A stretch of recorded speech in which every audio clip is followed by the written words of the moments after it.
നമസ്തേ.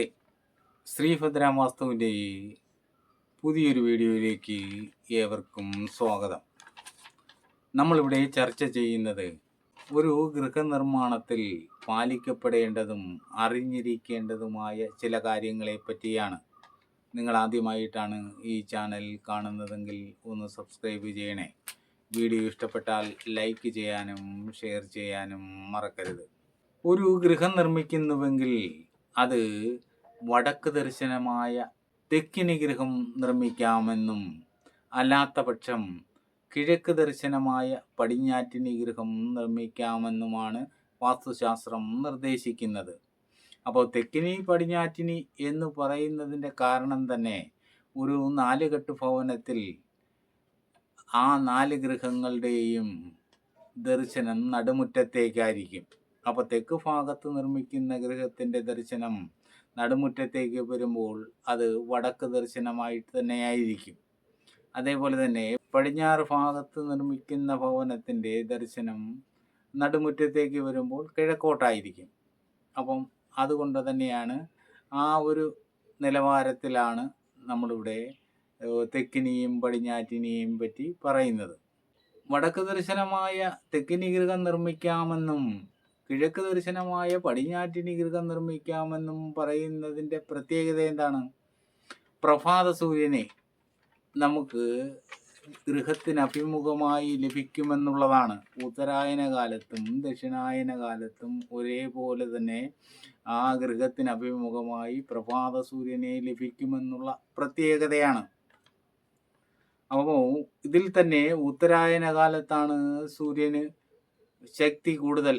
അതുകൊണ്ട് തന്നെയാണ് വടക്ക് ദർശനമായ തെക്കിനി ഗൃഹം നിർമ്മിക്കാമെന്ന് ആദ്യം പറയുന്നത്. അപ്പോൾ പ്രഭാത സൂര്യൻ്റെ മഹിമയെക്കുറിച്ച് ഇവിടെ അധികം വർണ്ണിക്കേണ്ട കാര്യമില്ല. കാരണം മുൻകാലങ്ങളിൽ നമ്മുടെ മുത്തശ്ശിമാർ തന്നെ പ്രഭാത സൂര്യനെ വണങ്ങുന്ന കാഴ്ച എല്ലായിടത്തും കാണാൻ കഴിയുമായിരുന്നു. ഇന്നതൊന്നും എവിടെയും കാണാൻ കഴിയുന്നില്ല. ഉത്തരായന കാലത്ത് തന്നെയാണ് അമ്പലങ്ങളുടെ പ്രതിഷ്ഠാകർമ്മങ്ങൾ, ഉത്സവങ്ങൾ ഇതെല്ലാം നടത്തപ്പെടുന്നത്. അതേപോലെ ഗൃഹത്തിൻ്റെ പാലുകാച്ചൽ ചടങ്ങ്, നിർമ്മാണ ഘട്ടങ്ങളൊക്കെ നടക്കുന്നത് ഉത്തരായന കാലഘട്ടത്തിലാണ്.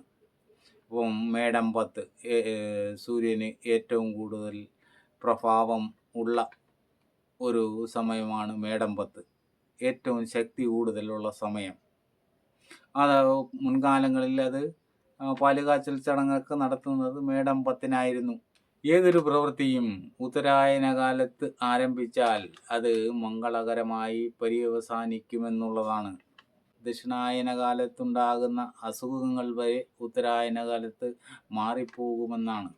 പഞ്ചഭൂതങ്ങളിൽ സൂര്യന് പ്രാധാന്യം നൽകിക്കൊണ്ടാണ് വാസ്തുശാസ്ത്രം സൃഷ്ടിക്കപ്പെട്ടിട്ടുള്ളത് എന്ന് നമുക്ക് മനസ്സിലാക്കാൻ സാധിക്കും. ഒരു ഗൃഹം നിർമ്മിക്കുന്നുവെങ്കിൽ അല്പം കിഴക്കോട്ടോ വടക്കോട്ടോ ചരിവുള്ള ഭൂമി ഉത്തമമെന്ന് പറയുന്നതിൻ്റെ കാരണം തന്നെ പ്രഭാത സൂര്യനെ അവിടെ ലഭിക്കുമെന്നുള്ളതിൻ്റെ പ്രത്യേകതയാണ്. ഇന്ന് ഈ കാലഘട്ടത്തിൽ നമുക്ക് ഈ പറയുന്ന രീതിയിൽ കിഴക്കോട്ടോ വടക്കോട്ടോ ദർശനമായ ഗൃഹങ്ങൾ നിർമ്മിക്കാൻ ബുദ്ധിമുട്ടായിരിക്കും. കാരണം പ്രത്യേകമായി വാസ്തുശാസ്ത്രം നിർദ്ദേശിക്കുന്നുണ്ട്, ഗൃഹനിർമ്മിതി ചെയ്യുന്ന പറമ്പിൻ്റെ പരിസരത്ത് കൂടി ഒരു റോഡോ വയലോ നദിയോ പോകുന്നുണ്ടെങ്കിൽ അതിനഭിമുഖമായി തന്നെയായിരിക്കണം ഗൃഹങ്ങൾ നിർമ്മിക്കേണ്ടതെന്നാണ്. അപ്പോൾ മുൻകാലങ്ങളിൽ ഇത് വലിയ പറമ്പുകളായിരുന്നു. അപ്പോൾ നമ്മൾ ഉദ്ദേശിക്കുന്നതിനും അപ്പുറം വലിയ പറമ്പുകളായിരുന്നു. അപ്പോൾ അവിടെ വടക്കോട്ടോ കിഴക്കോട്ടോ ദർശനമായ ഗൃഹങ്ങൾ നിർമ്മിക്കാമായിരുന്നു. അപ്പോൾ അതിൻ്റെ വഴികളൊക്കെ ഉത്തമ സ്ഥാനത്ത് കൊടുക്കാൻ കഴിയുമെന്നുള്ളതായിരുന്നു എന്നാണ് കാണാൻ കഴിയുന്നത്. അപ്പോൾ ഇന്ന് നമുക്ക് ചെറിയ പറമ്പുകളാകുമ്പോൾ അതിൻ്റെ പരിസരത്ത് കൂടി റോഡോ വയലോ ഒക്കെ ഉണ്ടെങ്കിൽ അതിന് അഭിമുഖമായി തന്നെയായിരിക്കണം ഗൃഹങ്ങൾ നിർമ്മിക്കേണ്ടതെന്നും ശാസ്ത്രം നിർദ്ദേശിക്കുന്നുണ്ട്. ഇങ്ങനെയുള്ള അറിവുകൾ നേടുവാൻ നിങ്ങൾ ഈ ചാനൽ സബ്സ്ക്രൈബ് ചെയ്യുക. വീഡിയോ ഇഷ്ടപ്പെട്ടാൽ ലൈക്ക് ചെയ്യാനും ഷെയർ ചെയ്യാനും മറക്കരുത്. അടുത്ത വീഡിയോ കാണുന്നതുവരെ നിങ്ങൾക്കെൻ്റെ നമസ്കാരം.